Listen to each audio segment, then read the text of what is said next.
So what I've been doing as a community outreach specialist in the field, I've encouraged women, get a book, write down your questions, write down your concerns. When you go to that doctor, be empowered. Don't allow them to take advantage of you. You stand up for yourself because they're working for you. I don't care if it's Medicaid, insurance, whatever it may be.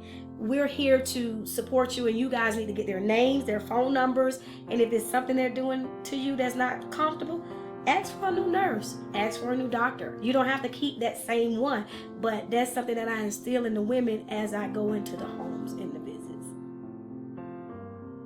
My American dream is that we all be treated the same. We all be equal, no matter about the skin or the color. And that when you see a person in need, help, whatever it may be, that you as a healthcare provider provide the services, no matter what.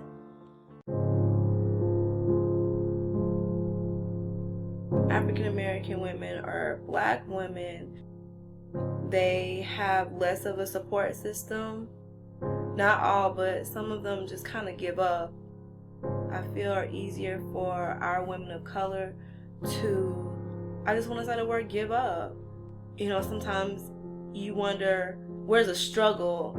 Did y'all just give up? Where's the struggle? Is it easier to say, hey, I'll accept, things instead of going out there and having to struggle and having to, try to make a better life for yourself or for your kids?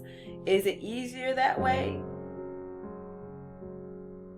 That's just the questions that I have. It's something that's instilled in us, or instilled in the people of color, that this is what we have, this is what we're gonna get. Instead of reaching for the stars, this is all we got.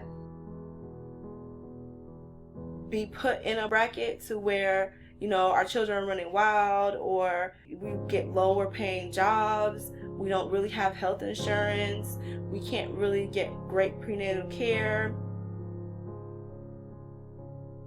This is the United States. I don't understand how our society is so closed and closed-minded, and we're in the United States. Why are we not pushing ourselves? And that's the frustration that I have for our community, especially with, the Black moms, African American moms, whoever, however they want to be labeled. It's kind of frustrating. Why are we not progressing? It's almost like we're reverting ourselves back into slavery. We just put ourselves in a setting, we're okay with it. I'm not okay with it, so I don't understand why so many of our people of color are okay with it. So I just think as our community, we have to get it together. That's all. We have to get it together.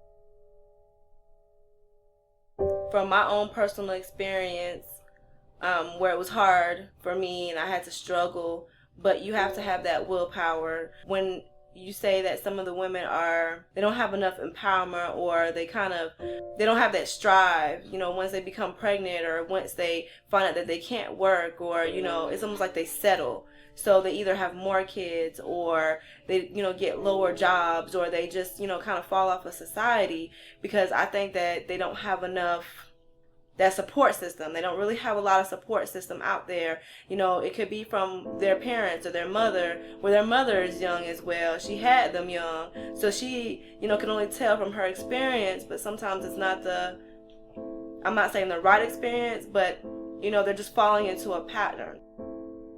And working here at the birthplace, or working here with, the midwives and the other women in the community, I've learned that I can relate to them, because I've come from, like I said, having kids young, having to get education, having to find jobs. They feel that they're able to tell me because I've been there before. I can only tell them that you will come out of it. It will get better. You just have to have that willpower to get better. My kids are older now. I'm able to let them know, they see what I'm doing. They see, what their mom does, because it's easy for the system just to take your kids. It's easy for you to just give up, and you can't give up. And that's what's going on in our society. And the younger that they get, the less knowledge they have of the outcome of a healthy baby, or what can you do for a healthy baby. Keeping your appointments, that's like the best thing, is to keep an appointment. Just keep your appointments. And us as a healthcare provider, we have to instill on them. It may seem like we're nagging to them, but I feel like a big sister. Please come to your appointments. Are you okay? Are you eating? Are you drinking? Do you have these things at home? I'm not trying to judge you. I'm not trying to say anything, but I care about you. I care for each and every one of them that come through here, because I know how it was, and I know how it can be, and I know how easy it is to fall into the system. When they come in their first trimester, they are uncertain, especially like first-time moms or even second-time moms where their kids are still young. They come in and you can see the doubt on their face. You can see the sadness. You can see that question that they have of what if, what if. They look helpless. They look like, they don't have that power to continue. And I've had to tell them that I felt that at one point, but you have to persevere. You have to move on from it. I know that you'll feel sad, and I know that you'll wonder what's going to happen. You have all those questions of what if I don't get this money, or what if I don't get the right job, or what if I can't take care of this child, or what if. And you'll always have that what if, but there's always, like I say, a better outcome. You'll always have that sadness. You'll always have that doubt. But if you take that doubt and you move it to something positive, you'll have what's better. When they come and they're crying, or they're upset, or they're having a breakdown in the room, let it get out. It's gonna come out. But there's always a rainbow. No matter how helpless you feel, and how hopeless and powerless you feel, you can never let your children see that, especially when they're young. So I always tell the moms, especially when they come here and it's like, I don't know what I'm gonna do.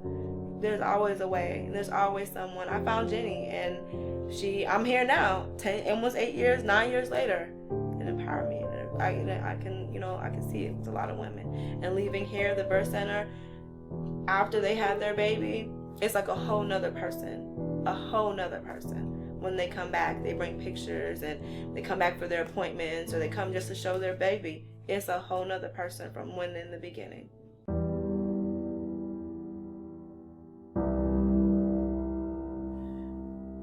So now that I am clear after all these years, it has come together for me.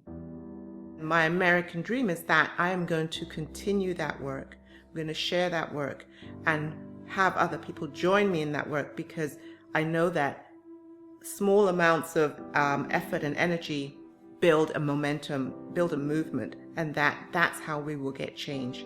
Women sharing with other women, empowering other women, supporting other women, educating other women and themselves at the same time. Together, both of those things can help bring the change to American women's health, and particularly Black women's health, because it works.